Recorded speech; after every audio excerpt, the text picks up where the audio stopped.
It was a sunny Saturday morning in Pinewood Heights. That's the name of the little neighborhood where I lived. It was super quiet there, like the kind of place where you hear birds singing and see kids riding bikes. Everyone seemed to mind their own business, at least, that's what I thought when I moved in. My name's Jake, and I'm the new guy on the block. I'd only been there for 2 weeks, and I was excited about my fresh start. New house, new yard, new everything. I figured it'd be a peaceful place to live. Boy, was I wrong about that. That morning, I woke up early. The sun was shining bright, and I could feel its warm rays on my face when I stepped outside. I had a big plan for the day. I was going to put up a mailbox. Yep, a mailbox. It doesn't sound like a big deal, right? Just a simple box where the mailman drops off letters and stuff. But to me, it was special. It was my way of saying, hey, this is my house now. I'd bought this shiny red mailbox from the store a few days ago. Red's my favorite color, it's bold and fun, like a fire truck or a cherry popsicle. I couldn't wait to hammer it into the ground and make it official. So, there I was, standing in my front yard with my toolbox. I had a hammer in one hand and some nails in the other. The mailbox was sitting on the grass, waiting for me to get started. I picked a spot right near the edge of my yard, close to the sidewalk but not too close. I wanted it to look perfect. I knelt down, grabbed the wooden post that came with the mailbox, and started pounding it into the dirt. Bang! Bang! Bang! The hammer made a loud noise every time it hit the wood. It felt good to do something with my hands, like I was building a little piece of my new life. The air smelled fresh, like grass and flowers. A little breeze blew through, making the trees sway just a bit. I could hear a dog barking a few houses away, and somewhere down the street, a lawnmower was buzzing. It was one of those perfect mornings where you just feel happy to be outside. I kept hammering, and soon the post was stuck deep in the ground. I stood up, brushed the dirt off my knees, and smiled. Step 1 was done. Now I just had to attach the red mailbox to the post. I grabbed the screwdriver from my toolbox and got to work. That's when I felt it like someone was staring at me. You know that weird feeling you get when you think eyes are on you? I stopped what I was doing and looked around. The street was quiet. No cars, no people walking by. Just me and my mailbox. But then I saw her. Across the street, there was a house with big windows and white curtains. And behind one of those windows, the curtains moved just a tiny bit. Someone was peeking out. I squinted to get a better look, and that's when I saw her face. Her name was Karen. Oh yeah, she was that kind of Karen, the kind you hear about in funny stories or see in videos online. Karen lived right across from me. Her house was super neat, like something out of a magazine. The grass was always cut perfectly, and she had these bright pink flowers lined up in rows by her porch. She even had a little sign by her door that said welcome, though I'd soon find out she didn't mean it. I'd seen her a couple times since I moved in, usually when I was bringing groceries inside or watering my plants. She never waved or said hi. She just watched me, her eyes narrow like she was studying me. I figured she was just nosy, you know? Like maybe she liked to know everything going on in the neighborhood. But that morning, with my mailbox, she wasn't just watching. She was mad. Really mad. I didn't know it yet, but that shiny red mailbox was about to mess up my whole day. It was like dropping a pebble into a pond. The ripples were going to spread out and turn everything into a big, crazy mess. Karen didn't like my mailbox one bit, and she was about to make sure I knew it. But why? What was it about a simple little box that made her so upset? Was it the color? Red is pretty bright. Maybe she thought it stood out too much. Or maybe it was the size. It wasn't huge, but it wasn't tiny either. Or maybe it was something else, something I couldn't even guess yet. Whatever it was, Karen had a problem with it, and she wasn't going to stay quiet about it. Let me tell you a little more about Pinewood Heights so you can picture it. It's one of those neighborhoods with lots of trees and houses that all look kind of the same. They're not super fancy, but they're nice, 2 stories tall with big front yards and garages. The streets are wide, and there's a little park at the end of the road with swings and a slide. Most of the people who live there are families or older folks who've been around forever. I picked this place because it seemed calm, like a spot where nothing too exciting ever happened. I wanted that after living in a loud, busy city for so long. I was ready for some peace and quiet. Ha! Turns out, peace and quiet weren't on the menu that day. Back to the mailbox. I was just finishing up, tightening the last screw to hold it in place. The red box looked awesome against the green grass and the brown wooden post. I stepped back to admire it, wiping sweat off my forehead. Not bad, Jake, I said to myself. I even took out my phone to snap a quick picture. I thought about sending it to my mom. She'd get a kick out of seeing my first big project at the new house. But before I could hit send, I heard something.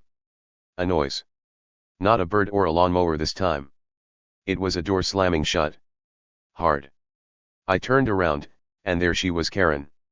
She'd come out of her house and was standing on her porch, her arms crossed tight over her chest.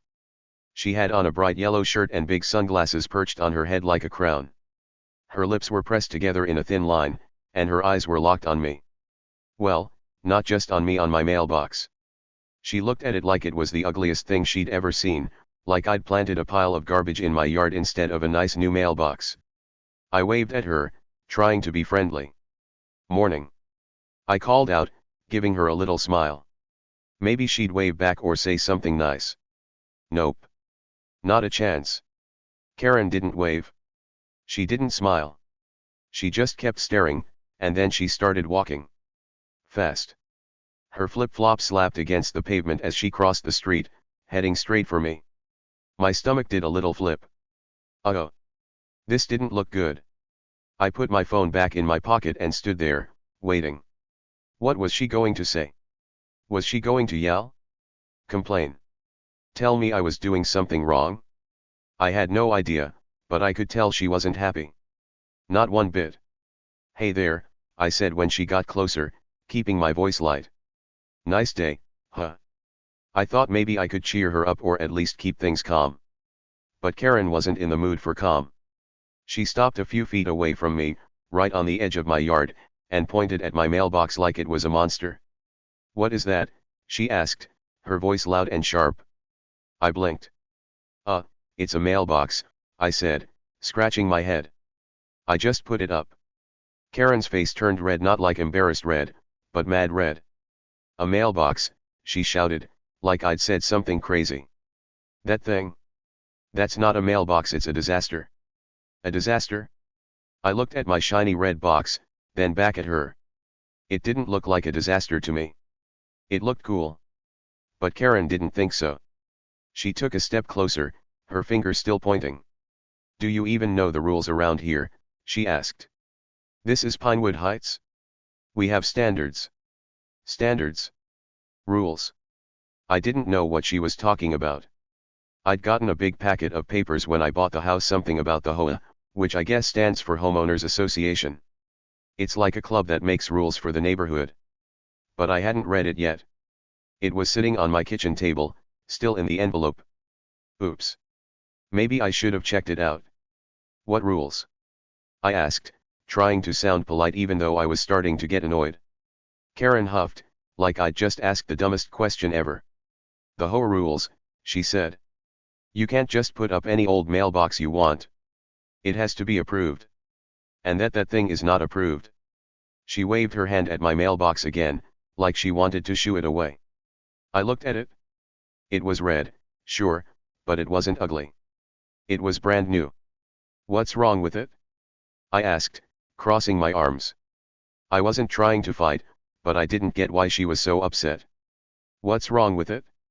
Karen repeated, her voice getting even louder. It's red. It's too big. It doesn't match the neighborhood. It's a total eyesore. An eyesore? That's a funny word, like something that hurts your eyes to look at. I didn't think my mailbox hurt anyone's eyes. I liked it. But Karen was on a roll now. She kept going.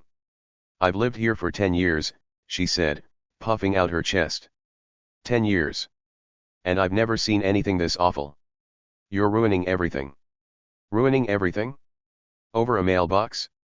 I almost laughed, but I held it in. Karen looked dead serious, and I didn't want to make her madder. Okay, I said slowly, I didn't know there were rules about mailboxes.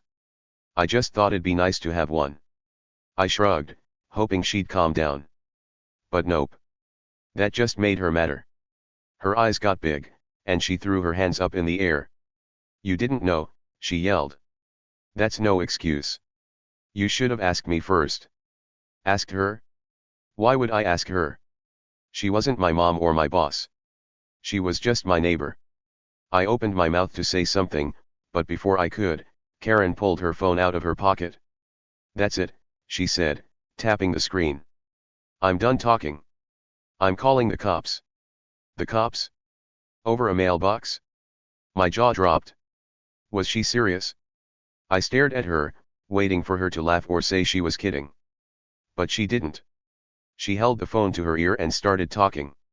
"Yes, hello, 911? I need help right now. 911.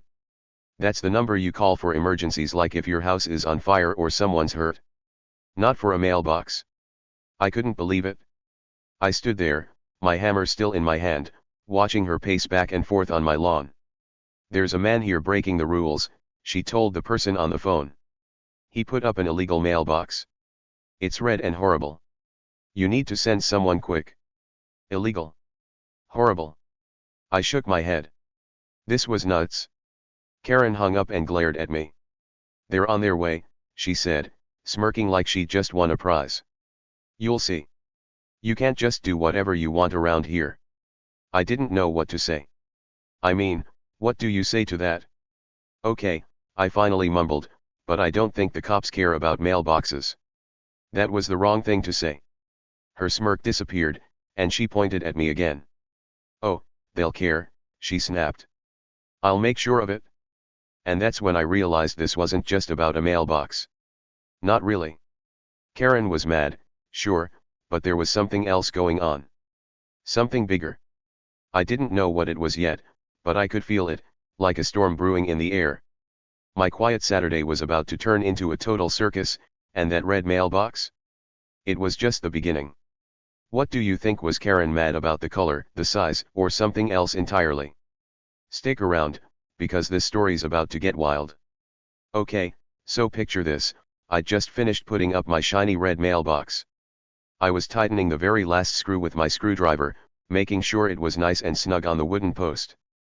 The sun was shining, the birds were chirping, and I was feeling pretty good about my work. My name's Jake, and I'd only been living in Pinewood Heights for 2 weeks. It's a quiet little neighborhood, or at least it was supposed to be. I thought I was having a normal Saturday morning.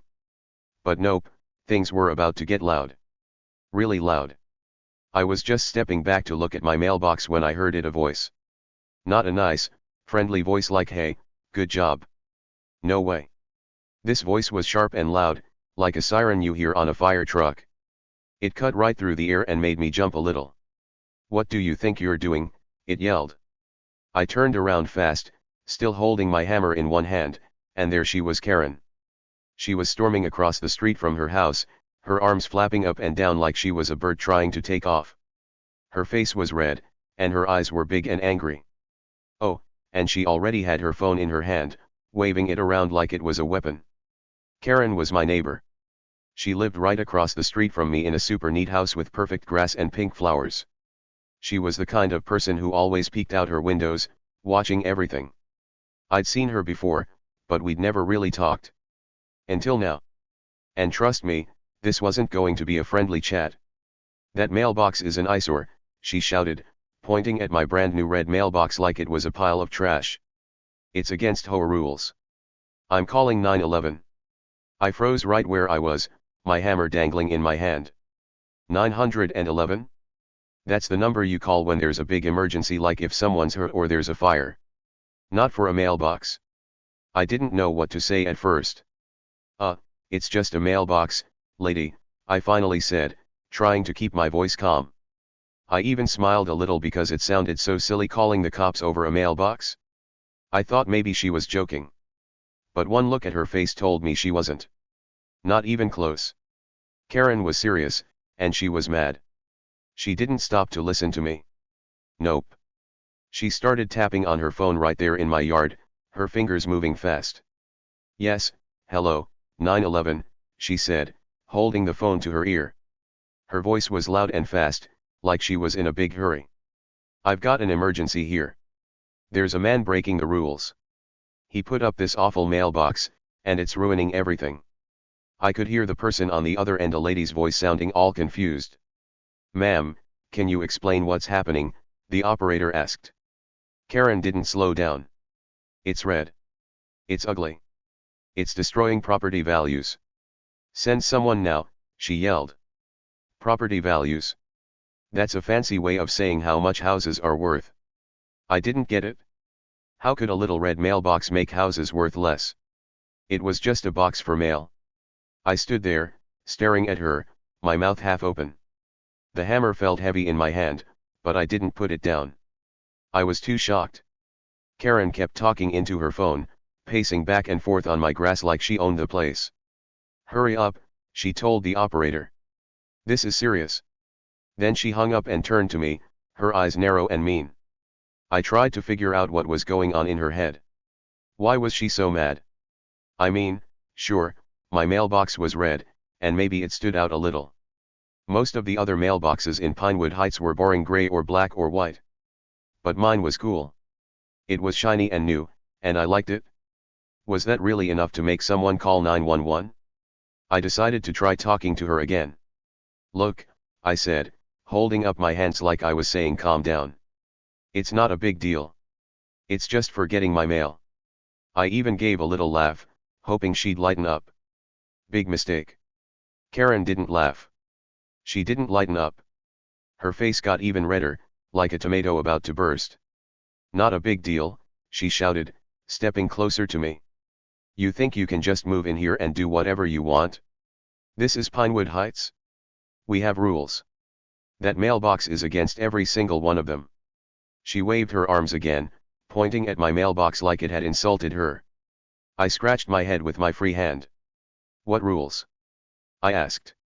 I was starting to feel a little annoyed now, but I still wanted to understand. Karen huffed, like I'd asked something super dumb. The HOA rules, she snapped. The Homeowners Association. Everyone here has to follow them, and you didn't. Okay, I'd heard of the HOA. When I bought my house, they gave me a big packet of papers with all these rules in it. Stuff about how tall your grass can be or what color your house can be painted. But I hadn't read it yet. It was still sitting on my kitchen table, unopened. I didn't think it was a big deal until now. I didn't know about any mailbox rules, I said, shrugging. I just wanted a red one. That made her madder. You didn't know, she yelled, her voice so loud I bet the whole street could hear her. That's no excuse. You should have asked me. I've been here for 10 years. I know everything about this place. Asked her? Why would I ask her? She wasn't in charge of me. She was just my neighbor. I opened my mouth to say something back, but she cut me off. That mailbox is hideous, she said. It's too bright. It's too big. It doesn't fit. You're making the whole neighborhood look bad. I looked at my mailbox again. Hideous. That's a word for something really ugly, like a monster or a rotten sandwich. My mailbox wasn't hideous. It was awesome. But Karen didn't agree. She kept going, her voice getting louder and louder. I'm not going to let some new guy ruin everything, she said. The cops are coming, and they'll make you take it down. She crossed her arms and smirked at me, like she'd already won. You'll see, she snapped. They're on their way right now. I just stood there, hammer in my hand, trying to wrap my head around this. The cops? For a mailbox? It sounded like a joke, but Karen's face told me it wasn't. She glared at me like I'd done something terrible, like I'd kicked her dog or broken her window. But all I'd done was put up a red mailbox. I tried to think of something to say. I don't think the cops care about mailboxes, I said, keeping my voice light. I didn't want to fight, but I was starting to feel like this was ridiculous. Karen's smirk disappeared. Her eyes got big again, and she pointed at me with one finger. Oh, they'll care, she said, her voice low and mean. I'll make sure of it. I've called them before, you know. I know how to get things done around here. Before. She'd called the cops before? For what? I wanted to ask, but she turned away, looking back at her house for a second. That's when I noticed something weird. Her hands were shaking a little, like she was nervous. Why would she be nervous? She was the one calling the cops, not me. I took a deep breath and tried to stay calm. Okay, I said, let's just wait and see what happens. I figured the police would show up, see my mailbox, and tell Karen it wasn't a big deal. Maybe they'd even laugh about it. I mean, who calls 911 over something like this? But Karen didn't look like she thought it was funny. She kept pacing on my lawn, muttering to herself. This is unacceptable, she said. Totally unacceptable. New people always think they can break the rules. Not on my watch. Her watch? What did that mean? Was she the boss of the neighborhood or something? I didn't get it. I leaned against my mailbox, still holding my hammer, and watched her. She kept glancing at her phone, then at the street, like she was waiting for something big to happen. And me? I was just confused. I'd moved to Pinewood Heights for a quiet life, not for a fight over a mailbox. But here I was, stuck in the middle of Karen's tantrum. The air felt different now. The sun was still shining, but it didn't feel as warm anymore. The birds were still chirping, but they sounded far away. It was like the whole neighborhood was holding its breath, waiting to see what would happen next. I could feel the tension building, like when you're watching a movie and you know something crazy is about to go down. Karen's voice, her angry words, her flapping arms, it was all making my quiet day turn into something else. Something wild. And here's the thing, I didn't know it yet, but this wasn't just about my mailbox. Oh no. Karen was hiding something. Something big. She thought she was in control, calling the cops on me like I was the bad guy. But little did she know, those cops weren't coming for me. Nope. This whole thing was about to flip upside down, and she had no idea. Can you guess what she was hiding? Was it something about her house? Her rules? Her perfect little life? Hang on tight, because the tension was just starting to heat up. I stood there, watching her pace, and my mind started racing. Why was she so upset? Sure, she didn't like my mailbox, but this was next level mad. Calling 911? Yelling about rules? It didn't add up. I mean, I'd seen grumpy neighbors before, but this was different. Karen wasn't just grumpy, she was acting like my mailbox was a crime scene. I started to wonder if maybe she was hiding something behind all that yelling. Maybe she didn't want anyone looking too close at her. But what could it be? The street was still quiet, except for Karen's muttering. No cars, no people, just us. My hammer felt heavy now, so I set it down on the grass next to my toolbox. I didn't need it anymore, the mailbox was done. But Karen? She wasn't done. Not by a long shot. She stopped pacing for a second and looked at me again, her eyes like lasers. You're going to regret this, she said, her voice cold. You should have checked with me first. I run things around here. Run things? That made my eyebrows go up. You run things? I asked, tilting my head. I couldn't help it, I was curious now. What do you mean? She didn't answer right away.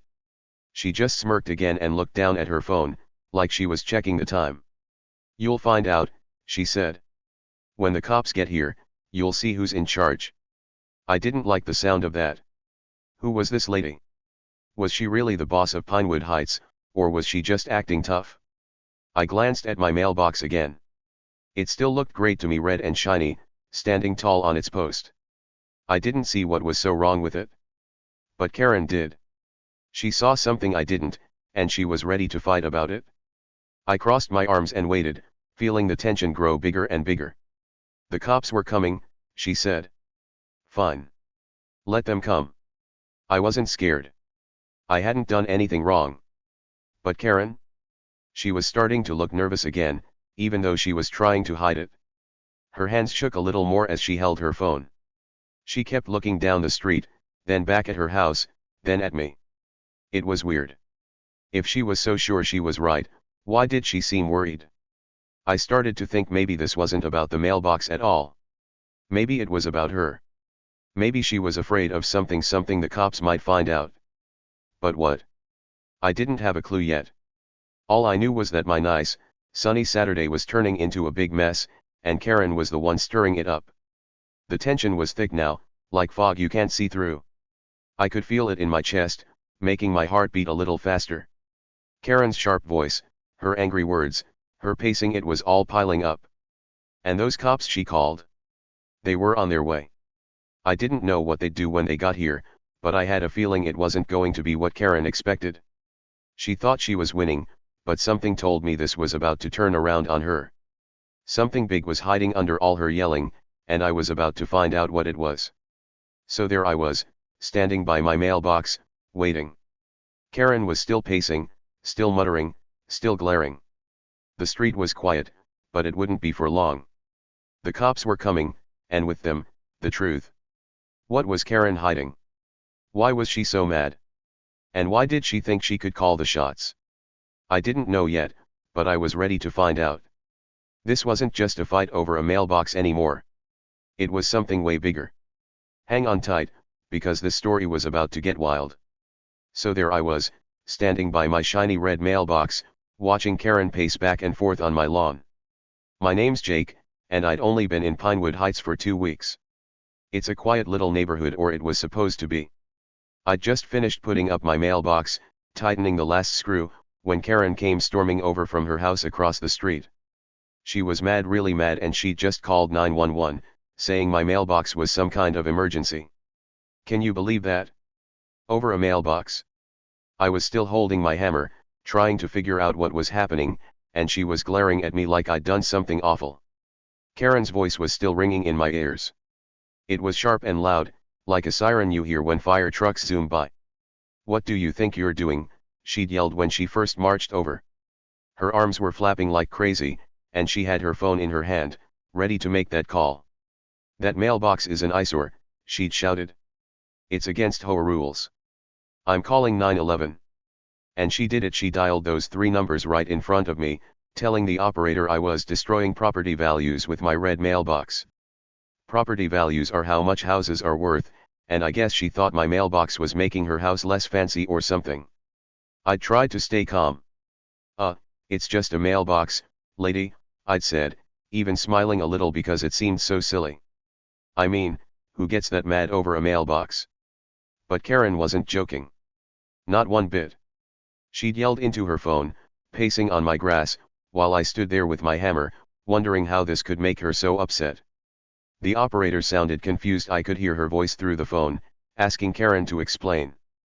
But Karen just kept going, saying my mailbox was red and ugly and ruining everything. Then she hung up and turned to me, her eyes mean and narrow. You'll see, she snapped. The cops are on their way. That's where we were now, me by my mailbox, Karen pacing and muttering, and the cops supposedly coming.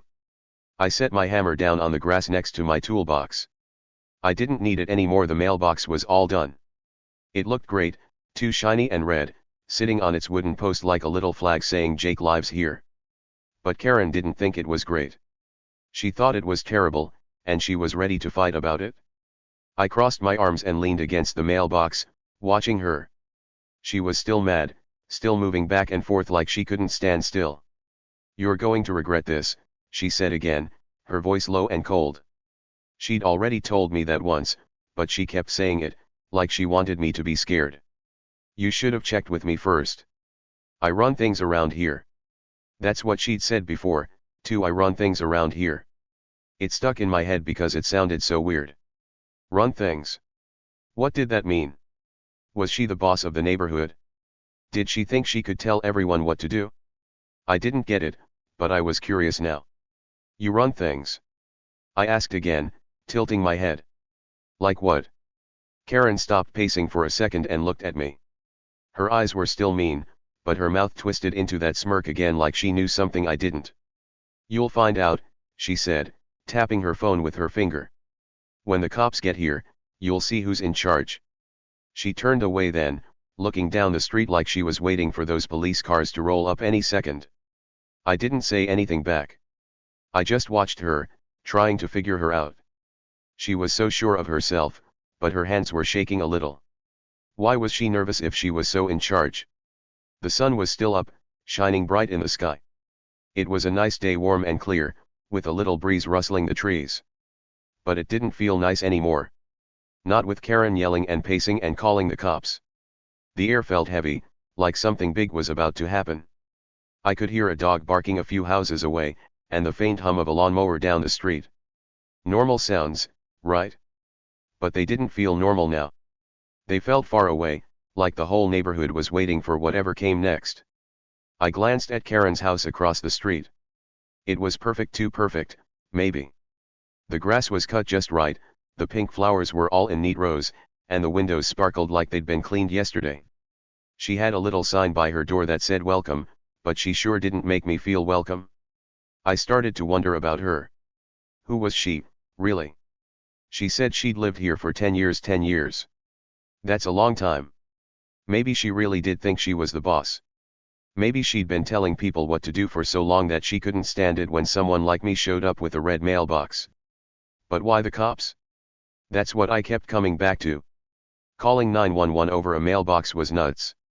I mean, I'd seen people get mad before, maybe over loud music or a messy yard, but this was next level crazy. I tried to think of what I'd done wrong. The mailbox was red, sure, and maybe it didn't match the boring gray and black ones on the street. But was that really a crime?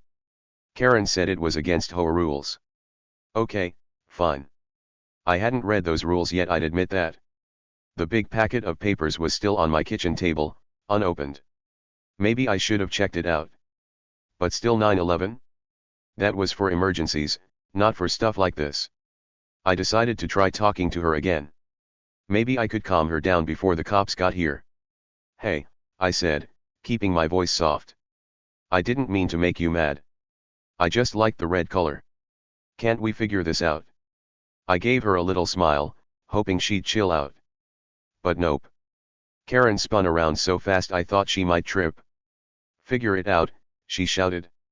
There's nothing to figure out. That mailbox is a disaster, and you're a rule breaker. The cops will handle this. Her voice was so loud I bet the neighbors could hear her through their windows. Disaster again. She kept calling my mailbox that like it was some big, ugly mess. I didn't see it that way. I saw a cool red box that made me happy every time I looked at it. But Karen? She saw something else. She saw trouble. Okay, I said, holding up my hands like I was surrendering. I get it, you don't like it. But the cops? Really? I couldn't help it, I laughed a little. It just sounded so wild. Cops coming for a mailbox? Karen's face went dark. Her smirk was gone, and her eyes got even meaner. Laugh all you want, she said, stepping closer to me. You won't be laughing when they get here. I've dealt with people like you before, new folks who think they can do whatever they want. Not in my neighborhood. My neighborhood. She said it like she owned the whole place. I wanted to say something back like it's my neighborhood too. But I didn't. I just stood there, letting her talk. She was on a roll now, and I figured I'd let her tire herself out. She kept going. I've called the cops before, you know, she said, nodding like she was proud of it. Lots of times. People park wrong, or they put up stupid decorations, or they let their dogs bark too much. I don't let it slide. I keep this place perfect. Perfect. I looked around. The street did look nice, clean and quiet, with neat houses and trimmed bushes. But perfect? I wasn't so sure. If Karen was calling 911 over every little thing, maybe this place wasn't as peaceful as it seemed. That's when I started to notice more stuff about her. Her yellow shirt was bright, and she had big sunglasses pushed up on her head like a crown. Her flip-flops slapped the ground every time she took a step, and her hair was tied back tight. She looked like someone who cared a lot about how things looked, like she wanted everything to be just right. But her hands? They were still shaking. Just a little, but I could see it. And her eyes kept darting around down the street, back to her house, then to me. Why was she so jumpy? She was the one in charge, right? She'd called the cops, so why did she look worried? I leaned against my mailbox a little harder, feeling the cool metal against my back. The tension was growing, like a rubber band stretched tight. Karen's pacing got faster, and her muttering got louder. Unacceptable, she kept saying. Totally unacceptable. New guy thinks he can ruin everything. Not on my watch. There it was again, my watch. She really thought she was the sheriff of Pinewood Heights, didn't she? Like she had a badge and a rulebook and everyone had to listen to her. I started to feel a little mad myself. I mean, I hadn't done anything wrong. I'd moved here for a fresh start, not to fight with some lady over a mailbox. I just wanted to enjoy my new house, my new yard, my new life. But Karen was making that hard. She was turning my sunny Saturday into a big drama, and I didn't like it. Still, I kept my cool. I didn't yell back or call her names. I just watched her, waiting to see what she'd do next. The cops were coming, or so she said. I'd deal with them when they got here. But then I noticed something else. Every time Karen looked down the street, she'd glance back at her house real quick. Just for a second, like she didn't want me to see. What was she looking at? Her perfect lawn? Her pink flowers? Her sparkly windows? Or something else? My brain started spinning. Maybe this wasn't just about my mailbox. Maybe she was hiding something she didn't want anyone to know about. But what could it be? I didn't have a clue yet, but I was starting to think this fight was bigger than I'd thought. The street stayed quiet, no sirens yet, no flashing lights. Just me, Karen, and my red mailbox. The breeze picked up a little, blowing some leaves across my yard. Karen's flip-flops kept slapping, and her voice kept muttering. "They'll be here soon," she said, more to herself than to me. "They'll fix this. They always do. Always do." How many times had she called the cops? Was she famous around here for this kind of thing? I almost asked, but I didn't. I just kept watching, feeling the tension get thicker and thicker. My heart was beating a little faster now. Not because I was scared of the cops, I wasn't. I hadn't broken any laws. But because something felt off. Karen was too mad, too nervous, too everything. This wasn't normal. People don't call 911 over a mailbox unless there's more to the story. And there was more. I could feel it. Little did she know, those cops she'd called. They weren't coming for me. Nope. This was about to flip upside down, and she had no idea. Can you guess what she was hiding? Was it something in her house? Something she'd done? Hang on tight, because this was just the start of the crazy. I took a deep breath and tried to stay relaxed. Karen was still pacing, still glaring, still waiting. The sun kept shining, but the day didn't feel sunny anymore. It felt like a storm was coming, not the weather kind, but the trouble kind. My mailbox stood there, all red and shiny, caught in the middle of it all. And me? I was caught too, wondering what I'd gotten myself into by moving here. This wasn't just a fight over rules. This was something way bigger, and I was about to find out what. Okay, so things were already wild. My name's Jake, and I'd just moved into Pinewood Heights 2 weeks ago. It's a quiet little neighborhood with neat houses and big trees. I'd put up a shiny red mailbox that morning, thinking it'd be a fun way to start my day. But my neighbor Karen? She hated it. She'd stormed over, yelling that it was an eyesore and against the rules. She even called 911, saying I was ruining everything. I thought she was nuts. Who calls the cops over a mailbox? But that's where we were, Karen pacing on my lawn, mad as a hornet, and me just trying to figure out why she cared so much. She'd been ranting for a while now, going on and on about how my mailbox was too red, too big, too everything. Her voice was loud and sharp, and she kept waving her arms like she was trying to scare me off.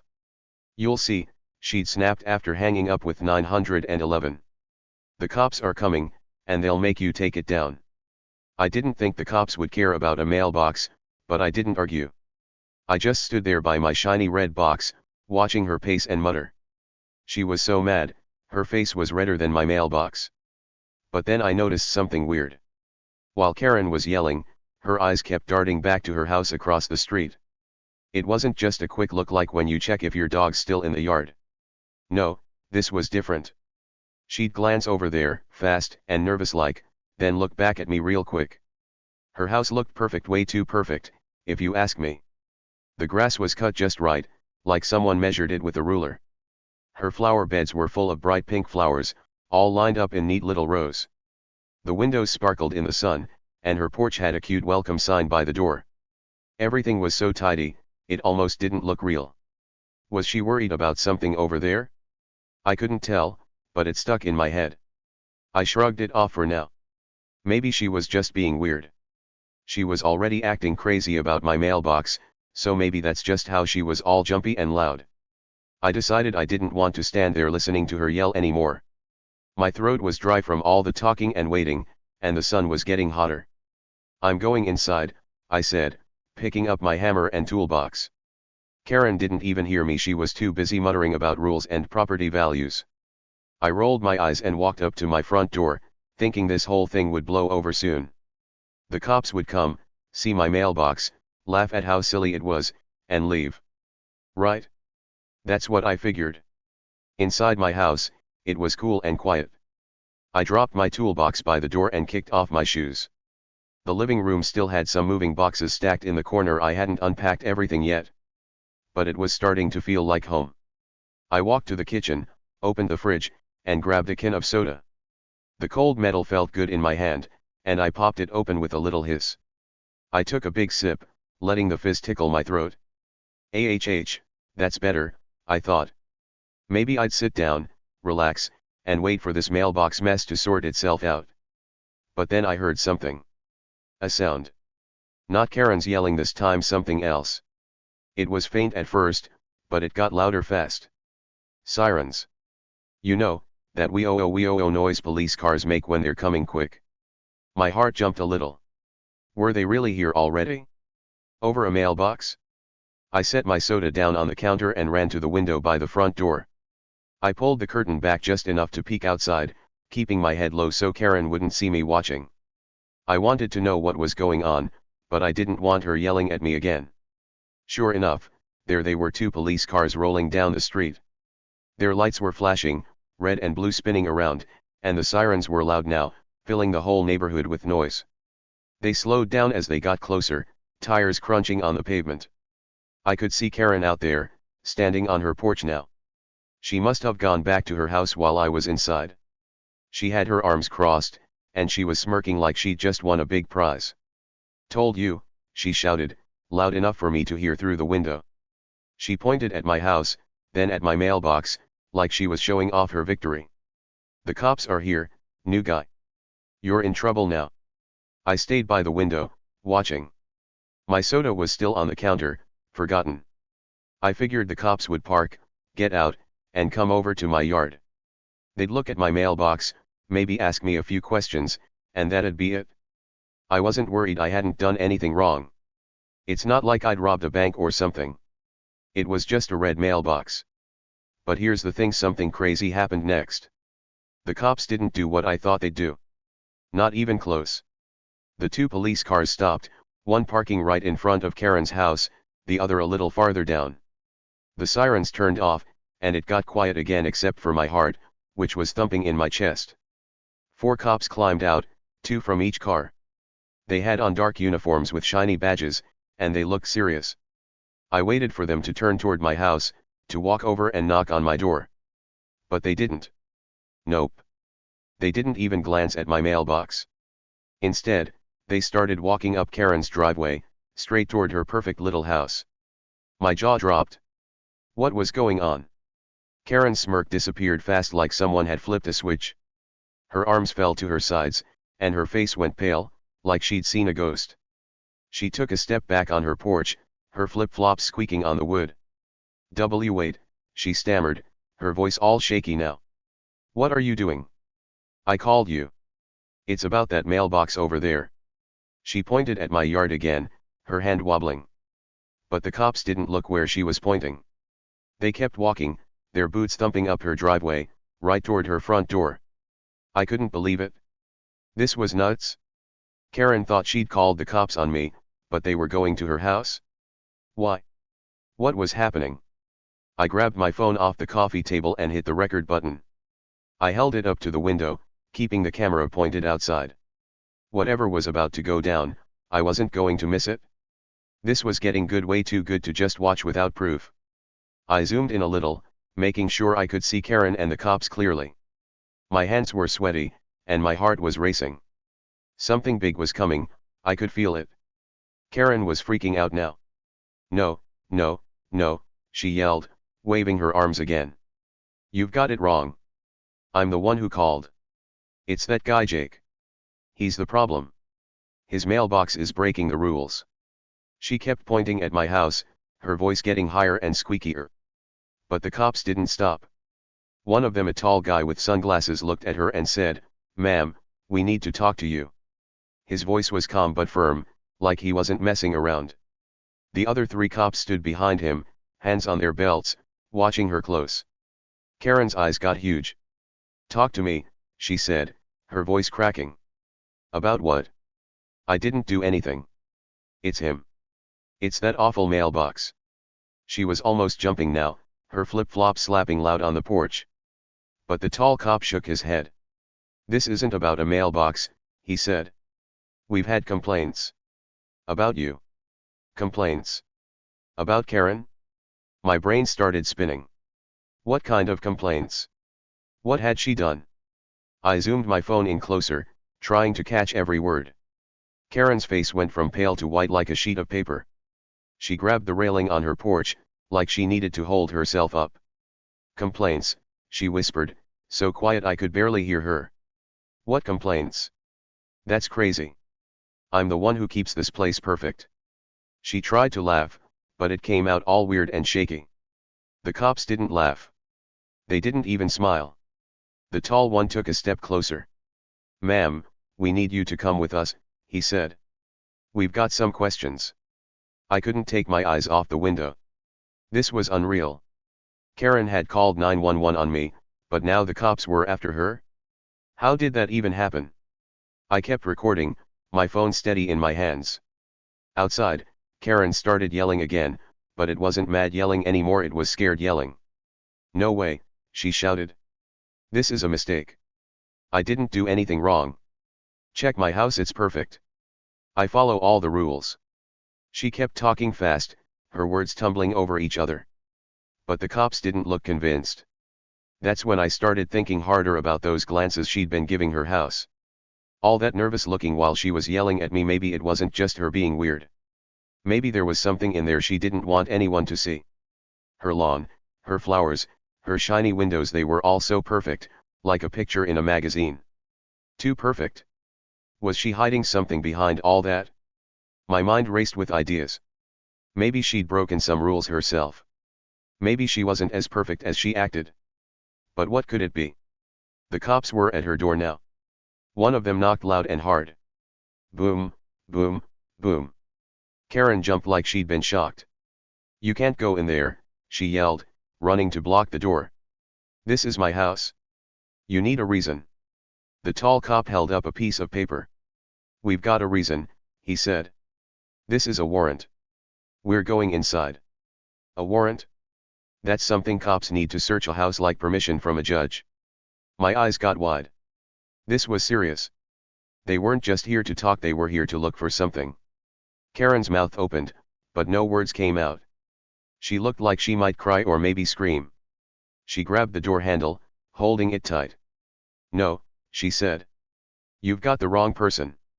It's him, Jake. He's the one breaking rules." She pointed at my house again, but her arm was shaking bad now. The cops didn't even turn their heads. The tall one nodded to the others, and they stepped forward. "Ma'am, move aside," he said. "We're going in." I kept recording, my heart pounding like a drum. What were they looking for? What had Karen done? I remembered how she'd said she ran things around here, how she'd called the cops before, lots of times. Maybe she wasn't as innocent as she acted. Maybe someone else in the neighborhood had called them, not about my mailbox, but about her. The pieces were starting to fit, but I didn't have the whole picture yet. All I knew was that this was getting bigger and crazier by the second. Outside, the neighbors were starting to peek out now. Curtains moved in windows, and a couple people stepped onto their porches, watching. A lady with a watering can stood across the street, her mouth open. An old guy with a cane shuffled to his fence, staring at Karen's house. They all looked surprised, like they couldn't believe what was happening either. I wondered if they knew something I didn't. Had Karen been trouble before? Was this why she was so bossy, because she had something to hide? Karen was still arguing, her voice high and panicky. "This is ridiculous," she shouted. "I'm a good neighbor. I keep everything perfect. Ask anyone." But the cops weren't asking. They gently pushed past her, opening her front door. She tried to grab it, but they were already inside. I zoomed my phone in more, trying to see what was happening. I could hear her yelling from inside, "Now get out. You can't do this." But the cops didn't stop. They were looking for something, and they weren't leaving until they found it. I stepped back from the window a little, still holding my phone. My soda was warm on the counter now, but I didn't care. This was too good. Too wild. Karen had thought she'd won by calling 911 on me, but now she was the one in trouble. And me? I was just the guy with the red mailbox, watching it all go down. But I couldn't shake that feeling, those nervous glances, that perfect house. There was more to the story, and it was starting to come out, little by little. What was Karen hiding? What would the cops find? I didn't know yet, but I was glued to my window, ready to see it all unfold. The sirens were off now, but the flashing lights still lit up the street, red and blue, bouncing off the houses. The neighborhood wasn't quiet anymore. It was alive with whispers and stares, all focused on Karen's perfect little house. And me? I kept recording, my finger steady on the button. This wasn't just about my mailbox anymore. This was something way bigger, and I was right in the middle of it. Stick around, this was only getting started. So, here's where things got really crazy. My name's Jake, and I'd only been living in Pinewood Heights for 2 weeks. It's a quiet little neighborhood with neat houses and big yards. That morning, I'd put up a shiny red mailbox in my front yard, thinking it'd be a fun start to my Saturday. But my neighbor Karen? She flipped out. She stormed over from her house across the street, yelling that my mailbox was ugly and against the rules. She even called 911, saying it was an emergency. I thought she was being silly. Who calls the cops over a mailbox? But it turned out this wasn't about my mailbox at all. Oh no, this was way bigger. I was inside my house, peeking out the window with my phone in my hand, recording everything. 2 police cars had just pulled up, their lights flashing red and blue. Karen was on her porch, smirking like she'd won something big. She'd shouted, "Told you," at me, thinking the cops were here to bust me for my mailbox. But then the cops didn't come to my house. Nope. They walked right up her driveway, their boots thumping on the pavement. Karen's smirk faded fast, and her face went pale like she'd seen something scary. I kept my phone steady, zooming in to catch it all. This was getting wild. The cops stopped at her front door. There were 4 of them, all in dark uniforms with shiny badges. One of them, a tall guy with a serious face, knocked hard. Boom, boom, boom. The sound echoed down the street. "Ma'am, we need to speak with you," he said. His voice was loud and firm, like he wasn't playing around.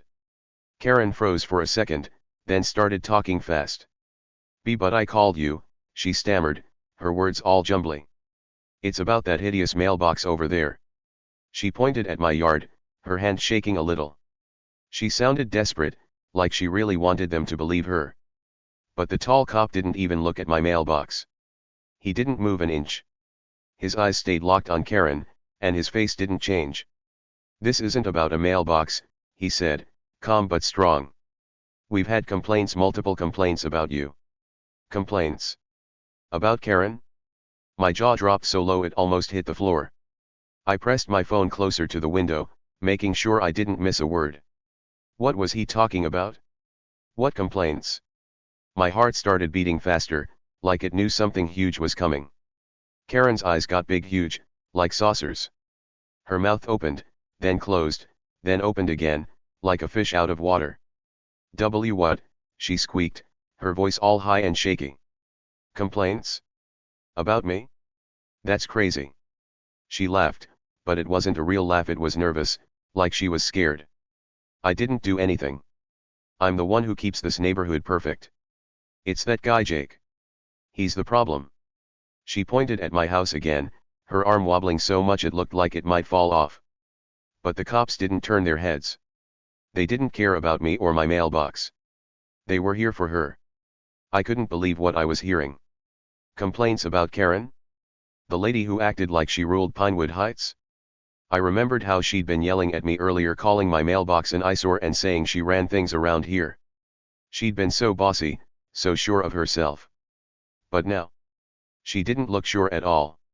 She looked like she was about to run away. The tall cop took a step closer to her porch. "Ma'am," he said, "we need to go inside." Inside? My brain started spinning. Why did they want to go in her house? What was going on? Karen grabbed the railing on her porch, holding it tight like it was keeping her standing. "Inside," she said, her voice cracking. "No way. You can't do that. This is my house." She was yelling again, but it wasn't mad yelling anymore, it was scared yelling. The tall cop reached into his pocket and pulled out a piece of paper. He held it up so she could see it. "This is a search warrant," he said.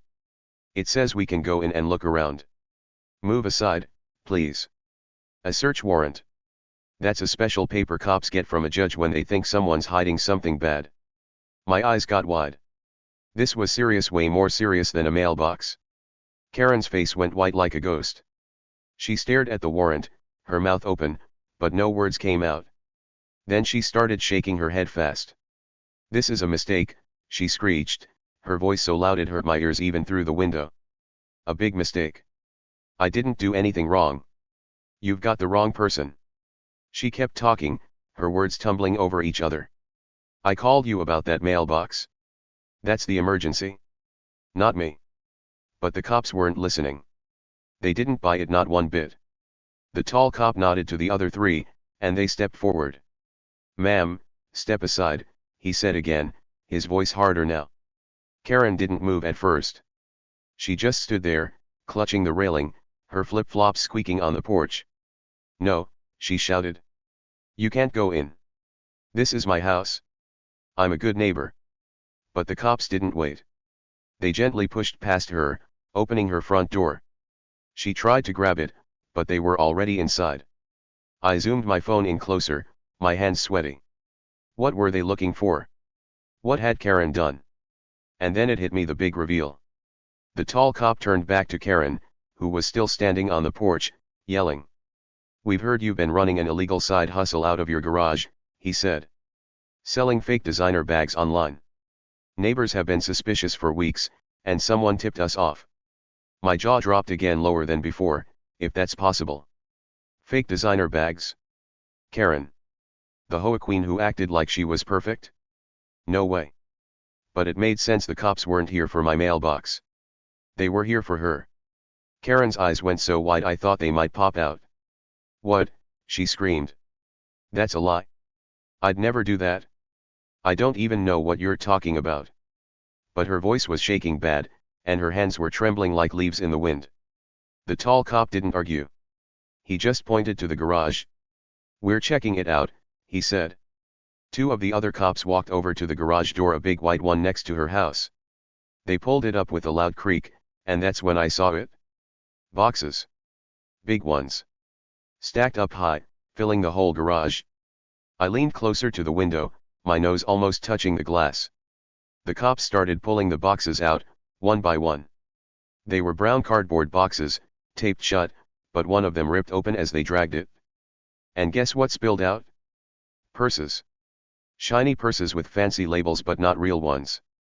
Knockoffs. That's what you call fake stuff that looks like the expensive kind. I couldn't believe it. Karen had been selling fake designer bags. Right here in Pinewood Heights. The lady who yelled about my mailbox breaking rules was breaking way bigger ones. Karen ran over to the garage, her flip-flops slapping the ground. "Stop," she yelled. "Those aren't mine. Someone planted them. This is a setup." But the cops kept going. They hauled out more boxes, tons of them, stacking them on her driveway. Purses spilled out everywhere, black ones, pink ones, sparkly ones. They looked fancy, but I could tell they weren't real. The stitches were messy, and the logos were a little off. Knockoffs for sure. Neighbors were watching now, peeking from windows and standing on porches. A lady with a watering can gasped. An old guy with a cane shook his head. They couldn't believe it either. I kept recording, my phone steady even though my hands were shaking from excitement.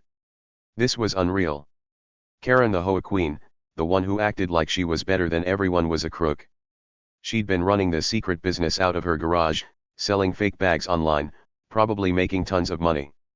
And the neighbors? They'd noticed. Someone had called the cops not about my mailbox, but about her. Her 911 call about me? It just sped things up. While she was busy yelling at me, the police were already on their way to bust her. The tall cop walked over to the boxes, picking up one of the purses. He held it up, looking at Karen. "These match the reports," he said. "People said they saw deliveries, big packages coming to your house all the time. And then stuff going out, shipped to buyers. We've been watching you." Watching her?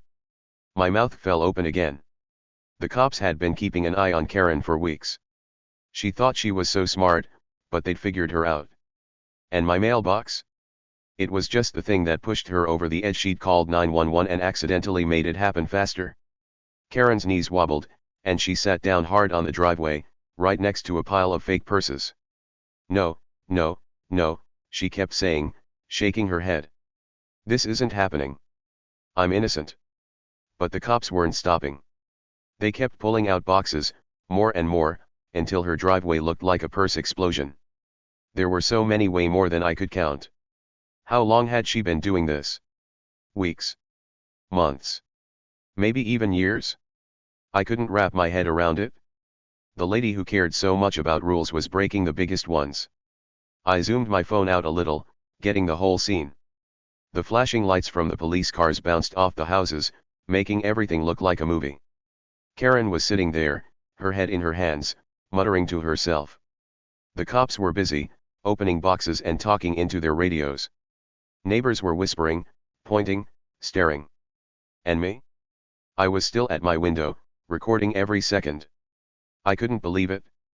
Karen had called the cops on me, thinking she'd get me in trouble. But instead, she'd gotten herself caught. The tall cop walked back to Karen. "Ma'am, you're coming with us," he said.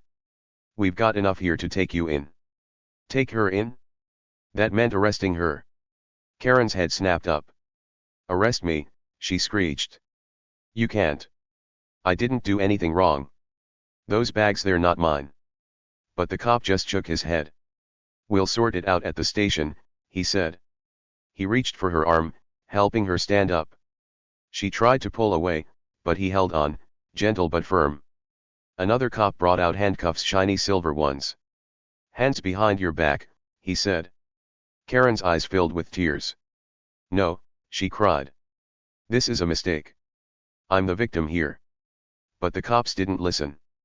They clicked the handcuffs on her wrists, and she started sobbing, big, loud sobs that echoed down the street. I kept recording, my heart pounding. The HOA queen, the bossy lady who'd yelled at me, was getting arrested. All because of her own secret, and my mailbox had accidentally helped make it happen. The cops started walking her to one of the cars. Her flip-flops dragged on the ground, and her sunglasses fell off her head, clattering onto the driveway. She kept yelling, "This isn't fair. You've got it all wrong."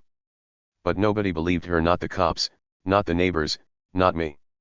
The evidence was right there, boxes and boxes of fake purses, piled up like a mountain. She'd been caught, and there was no talking her way out of it. I stepped back from the window, still holding my phone. My mind was racing. Karen had been so mad about my mailbox, so bossy about the rules, but she was the real rule breaker. She'd been hiding this big secret in her garage, pretending to be perfect while she sold fake stuff online. And the neighbors? They'd known something was up. Someone had tipped off the cops, and her 911 call just made it happen faster. It was like a big twist in a story. I thought I was the one in trouble, but it was her all along. The police car door opened, and they helped Karen inside. She was still crying, her face all wet with tears. The tall cop closed the door, and the lights kept flashing. The other cops stayed by the garage, guarding the boxes. Neighbors were everywhere now, some on their lawns, some taking pictures with their phones.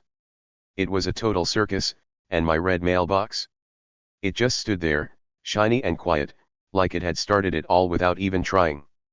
I stopped recording and set my phone down, taking a deep breath. My soda was warm on the counter, but I didn't care. This was too big, too wild. Karen, the lady who'd tried to ruin my day, was a crook, and now everyone knew it.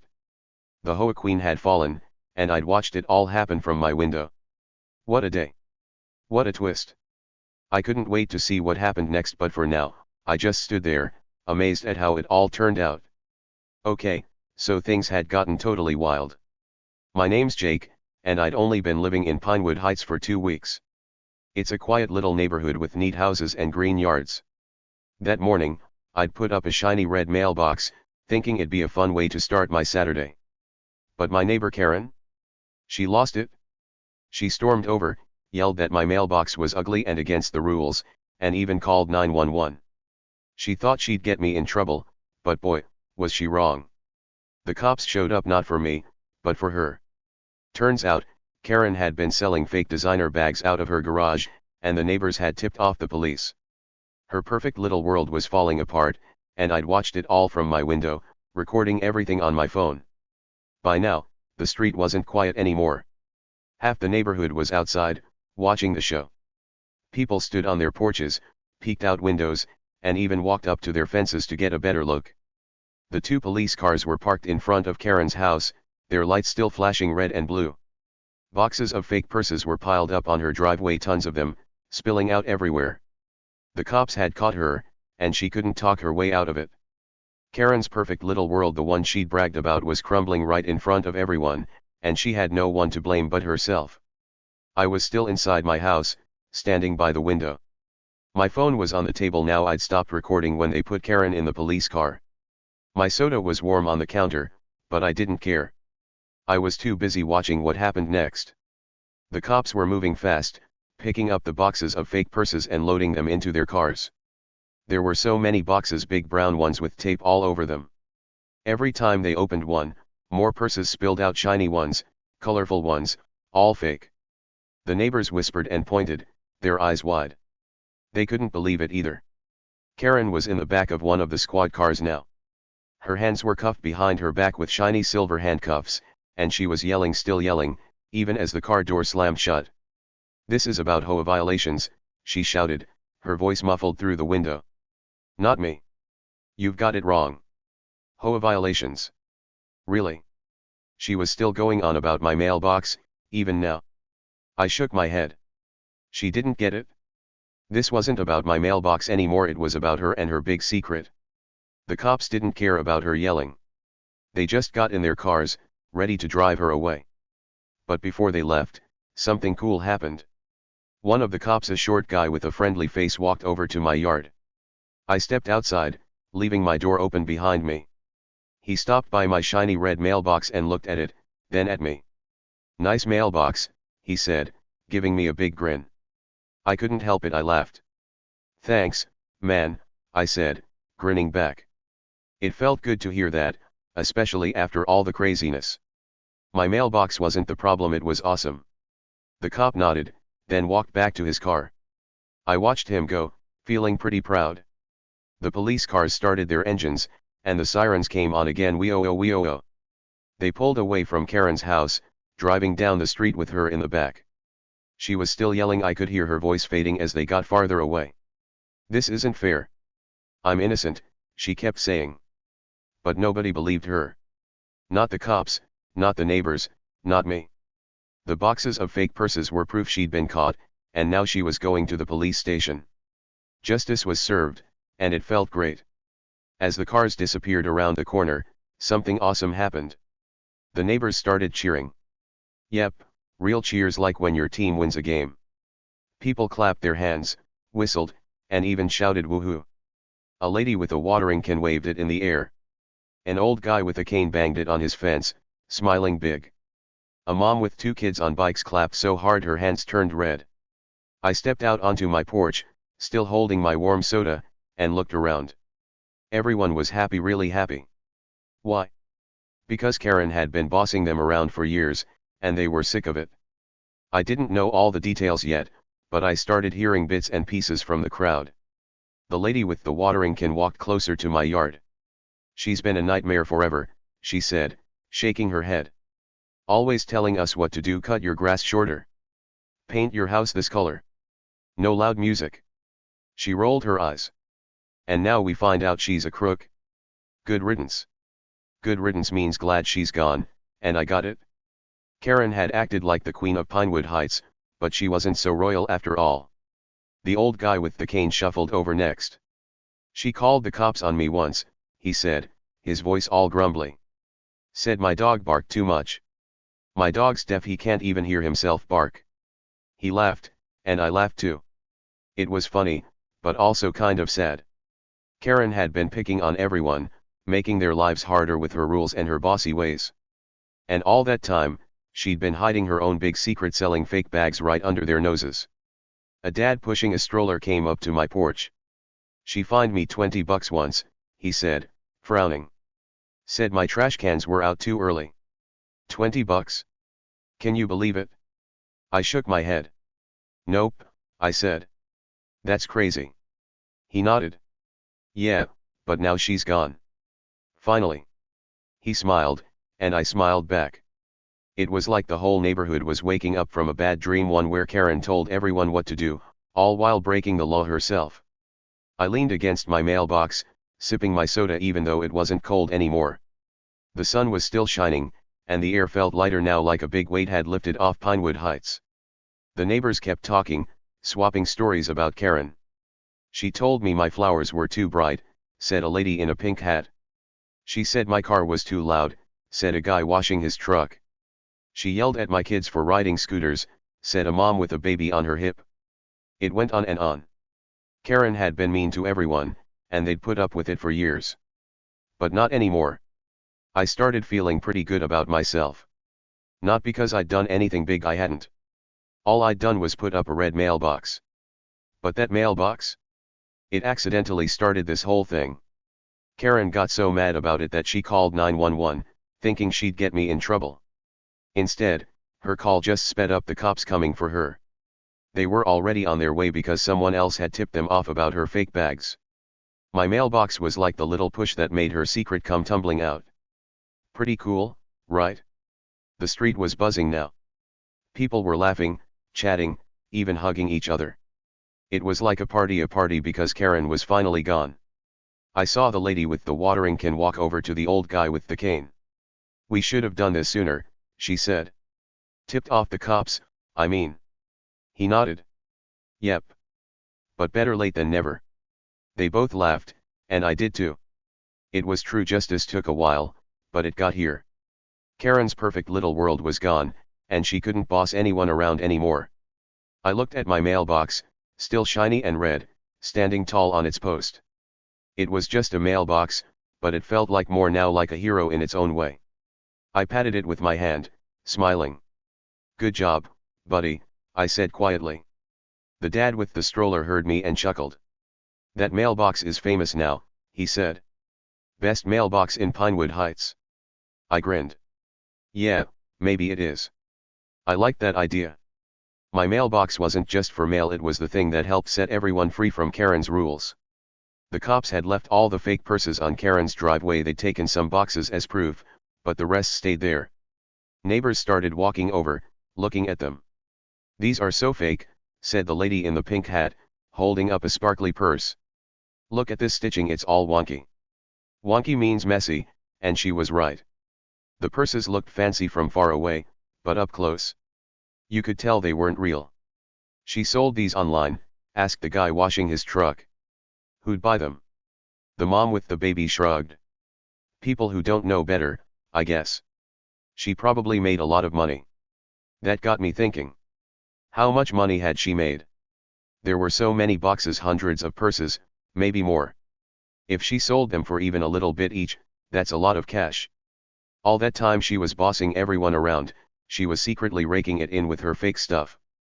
No wonder she wanted everything perfect. She didn't want anyone snooping around her garage. But now her secret was out, and her money-making days were over. The sun was starting to dip lower in the sky, turning the clouds pink and orange. It was getting late, but nobody wanted to go inside yet. They kept talking, laughing, enjoying the moment. I finished my warm soda and tossed the can in my recycling bin. Then I sat on my porch steps, just watching. It felt good, like I'd accidentally become part of something big. I'd moved here for a quiet life, but instead, I'd helped the neighborhood get rid of a big problem. Me and my mailbox, anyway. The lady with the watering can came over again. You're Jake, right? She asked. I nodded. Yep, that's me. She smiled. Thanks for that mailbox. It shook things up in a good way. I laughed. I didn't mean to. I said. I just wanted my mail. She laughed too. Well, you're a hero now. We've been stuck with Karen forever. You changed that. A hero? Me. I didn't feel like a hero, I was just a guy with a red mailbox.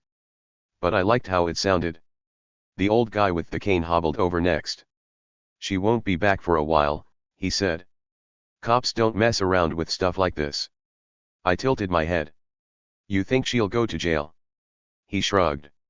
Maybe. Selling fake stuff is bad. She'll at least pay a big fine. A fine's like a punishment where you have to give money. I nodded. That made sense. Karen had broken the law, and now she'd have to face it, no more hiding behind her perfect lawn and bossy rules. The dad with the stroller joined us. We should have a party, he said, grinning. Celebrate her being gone. The lady in the pink hat clapped. Yes. A big one. No more Karen telling us what to do. Everyone started cheering again, and I couldn't help but smile. A party sounded fun. Maybe I'd bring some soda cold ones this time. I'd only been here 2 weeks, but I was already making friends. All because of my mailbox. The crowd started thinning out as people went back to their houses. The fake purses stayed on Karen's driveway, looking lonely now.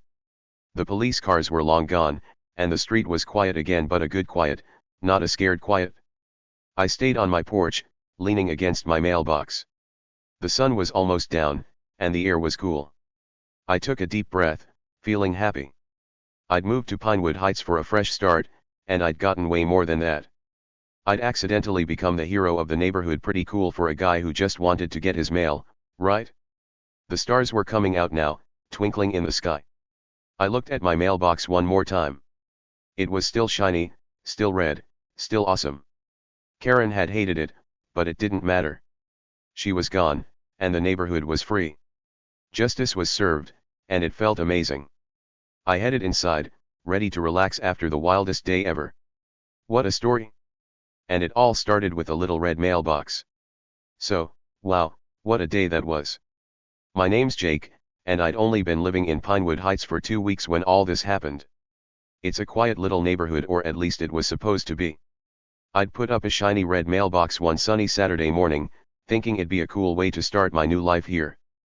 But my neighbor Karen? She went nuts about it.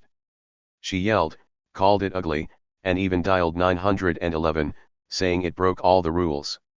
She thought she'd scare me into taking it down, but boy, did things turn around fast. The cops showed up not for me, but for her. Turns out, Karen had been selling fake designer bags out of her garage, and the neighbors had tipped them off. Her perfect little world fell apart, and I watched it all happen from my window. By the end, Karen was gone, cuffed and stuffed into a police car, still yelling about HOA violations as they drove her away. The neighbors cheered because she'd been bossing them around for years, and they were finally free. And me? I just leaned against my mailbox, sipping my warm soda, feeling like I'd accidentally become the hero of Pinewood Heights. All because of a little red mailbox. Pretty wild, right? But now that it's over, I've been thinking a lot about what it all means. And here's the thing, sometimes the loudest people, the ones who act like they're in charge, are hiding the biggest secrets. Think about it. Karen was loud, super loud. Her voice was sharp and bossy, and she loved telling everyone what to do. Cut your grass this way. Paint your house that color. Take down that mailbox. She acted like she owned Pinewood Heights, like she was the queen of everything. She'd peek out her windows, watching us all, making sure we followed her rules.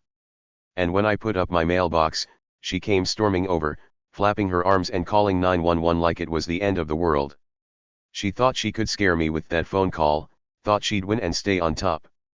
But she didn't see the real trouble coming her way, not even close. Karen was so busy yelling at me that she didn't notice her own mess. Those fake purses in her garage? She'd been hiding them for weeks, maybe months, selling them online and making money under the table. She acted perfect, her lawn was neat, her flowers were bright, her house was spotless. But it was all a cover. Underneath that perfect outside, she was breaking big rules, way bigger than anything my mailbox could do. And the neighbors? They'd been watching her too. They saw the packages coming and going, and someone finally said, "Enough." They called the cops, and Karen's loud 911 call about me just made it happen faster. She dug her own hole, and she fell right in. It's funny when you think about it. Karen judged me because of my mailbox. She saw it red and shiny and decided I was trouble. "That's an eyesore," she said. "It's against the rules." She didn't even ask me why I picked it or what I was like. She just looked at the outside and made up her mind. But here's the big lesson: you can't judge a book by its cover or a guy by his mailbox. The outside doesn't tell the whole story. Karen looked perfect on the outside, but inside, she was sneaky. Me. I was just a new guy with a cool mailbox, trying to settle in. And in the end, I was the one still standing while she got hauled away. That's what I've been thinking about since it all went down. People like Karen, the loud ones, the bossy ones, sometimes they're hiding stuff. They yell and point fingers so nobody looks too close at them. Karen thought she was in charge, thought she could control everything with her rules and her phone calls. But the truth came out, and it hit her hard. It just goes to show, you never know what's really going on with someone until the secrets spill out.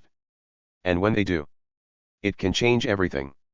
I've been sitting on my porch a lot since then, just looking at my mailbox. It's still there, still red, still shiny. The sun hits it just right in the morning, making it glow like a little star in my yard. I like it even more now, not just because it's cool, but because of what it did. It didn't mean to, but it shook things up. It made Karen so mad that she called the cops, and that call accidentally brought her secret crashing down. It's like my mailbox was a superhero without even trying.